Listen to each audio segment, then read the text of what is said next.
It's one of our top stories tonight. Government has withdrawn its support for Miss South Africa's participation in the Miss Universe pageant, scheduled to take place in Israel next month. In a statement tonight, the Arts and Culture Ministry says engagements with pageant organizers were met with unpleasant demeanor and that there's a lack of appreciation of the potential negative impact of the decision to attend. For more on this then, let's speak to the spokesperson for the Minister of Arts and Culture, Masechaba Khumalo. Masechaba, grateful for your time on News at Prime. Welcome.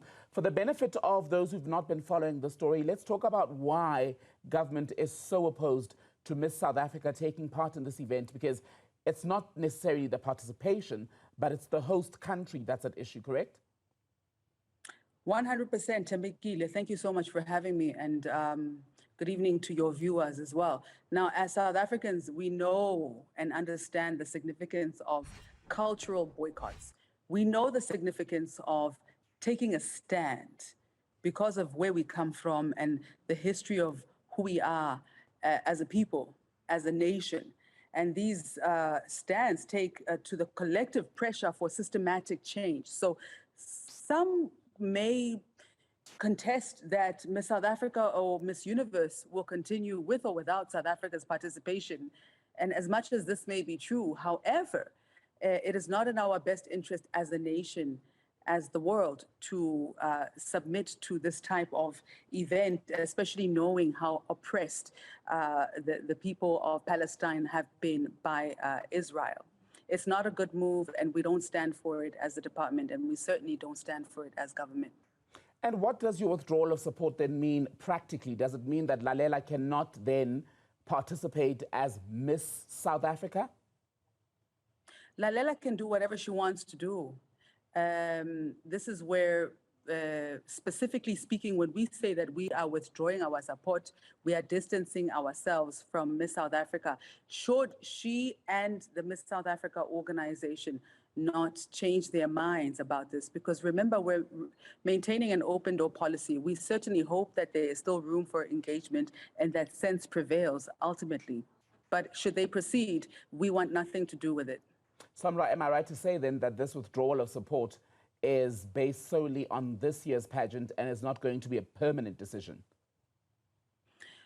Look, I can't speak for the permanency of any decision, but ultimately I'm speaking for this particular moment that we find ourselves in as a government, as the government of South Africa, as the people of this nation. We do not support the move for Miss South Africa to participate in Miss Universe, the Miss Universe event, excuse me, in Israel, particularly based on the fact that it is being hosted by the Israeli nation.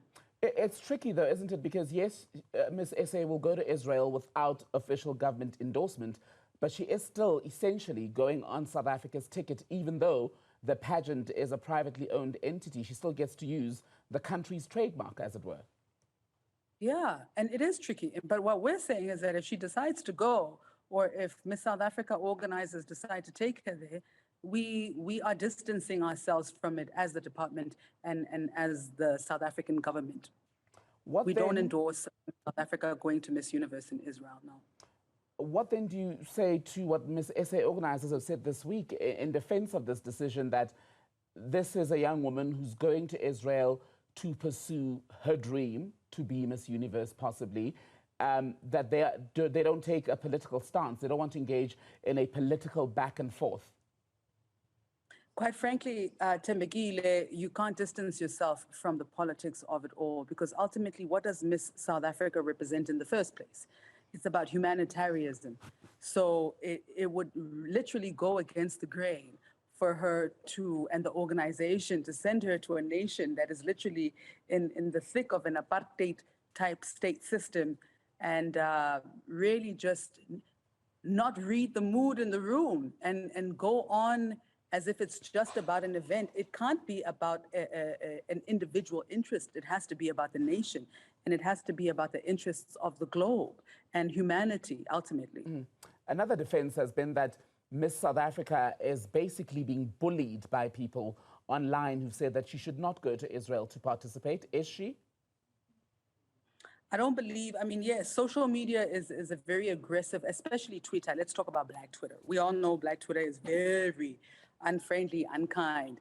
But in this case, we need to read the mood in the room. We need to be able to gauge the sense of the South Africans in general. And I don't see how we're not paying attention, or the Miss South Africa organization is not paying attention to what the nation is saying ultimately, whether it's through social media or other platforms. I'm yet to see a South African that endorses or supports the idea of Miss South Africa going to support an event that's being hosted in Israel. It's not the way to go. It's a bad decision. Masechaba Khumalo, spokesperson for the Minister of Arts and Culture. Good to speak to you. Thank you. Thank you, Thembekile.